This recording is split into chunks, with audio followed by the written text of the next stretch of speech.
I am the Tofu Golem. Please enjoy the video.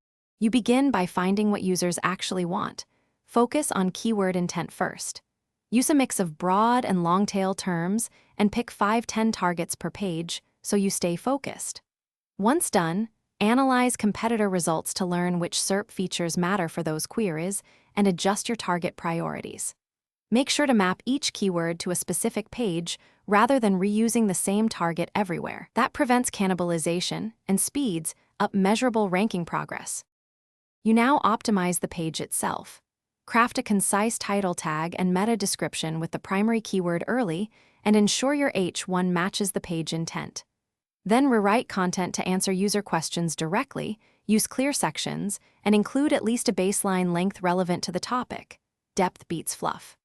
Once done, add internal links from related pages, implement relevant schema for rich results, and optimize images for loading speed and accessibility, so search engines can index everything correctly.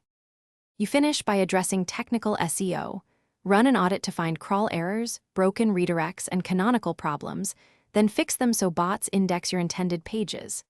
Next, improve performance, enable caching, minify assets, and deploy a CDN to reduce latency. Once live, monitor traffic and rankings in Search Console and Analytics. Set alerts for significant drops. If rankings suddenly fall, check crawl errors, recent robots, TXT or noindex changes, and server response codes as your first troubleshooting step. Thanks for watching. Consider subscribing if we helped you today.